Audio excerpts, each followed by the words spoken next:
Бүгін, яғни 19 қыркүйек күні Еуразия ұлттық университетіндегі Шаңырақ театры өзінің жаңа 13-ші маусымын Мұхтар Шахановтың Танакөз поэмасына негізделген қойылыммен бастамақ.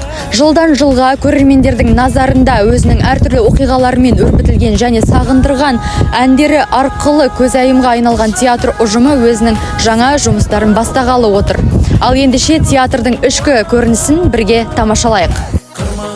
Достық пен махаббаттың ұштасқан драмасы әсерлі әуендермен, халық әндерімен, әрі жоғары деңгейдегі актерлік шеберлікпен көмкеріліп, көрермендердің жүрегін тебірентті.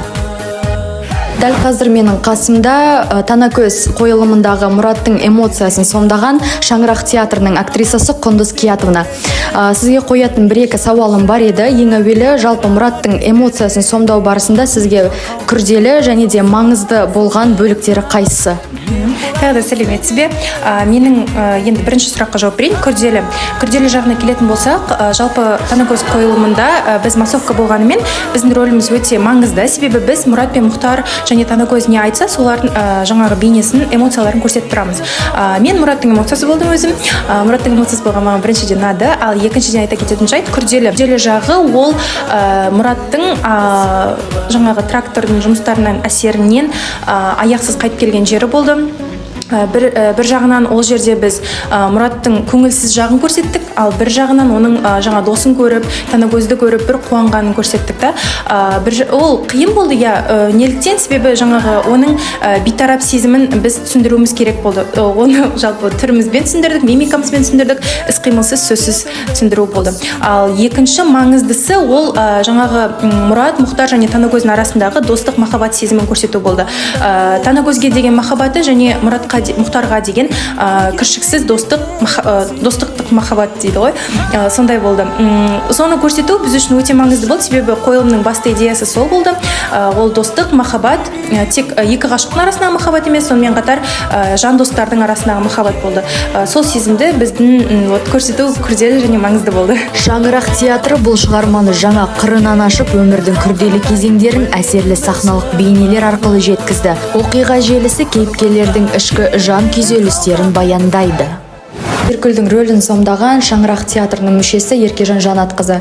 Сізге сұрақ қоя кете, Зеркүлдің бейнесі сіз үшін қандай?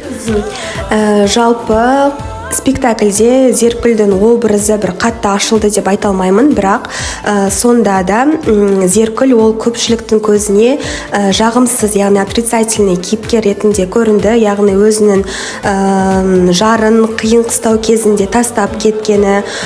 Былайша айтқан кезде Зеркүл ол Мұратқа сүйіп қосылмаған секілді. Сол сүйіп қосылмағанның кесірінен осылай өзінің жарын қиын қыстау кезінде тастап кетіп қалды деп. Яғни ол жағымсыз кейіпкер. Қойылымның ең ауыр жан тебірентер сәті Мұраттың мүгедек болып қалған көрінісі еді. Трактордың астында жаншылып өмірдің суық сынағына душар болған жас жігіттің жағдайы көрерменнің жүрегін елжіретпей қоймады.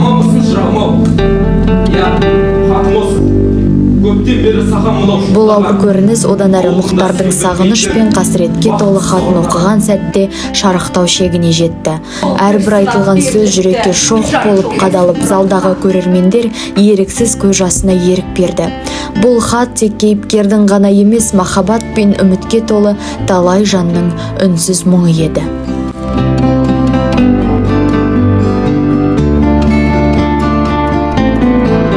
Келесі сауалымды Мұхтардың эмоциясын сомдаған Шаңырақ театрының актрисасы Айзере Данияровнаға қоямын. Айзере, жалпы сіздер осы қойылымда бір уақытта ән айтып би билейсіздер.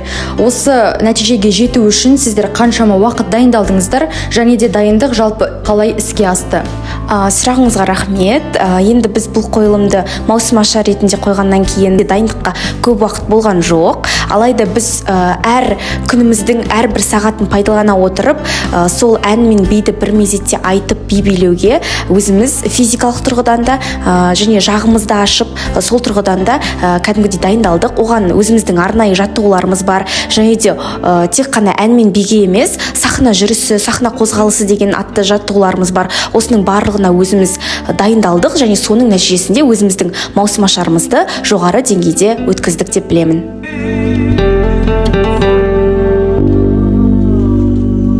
Шаңырақ театрының бұл туындысы өмірдің сынақтарын жеңе білудің, адам жанының төзімділігі мен ішкі қуатының жарқын мысалы болды. Жасалған әрбір сахна шынайы, жан тебірентерліктей жеткізіліп, көрерменді адамгершілік пен адалдыққа тағы бір мәрте ой салды. Сіздермен бірге болған Рустемова Малика, CMM 21 тобының студенті. Назарларыңызға рахмет.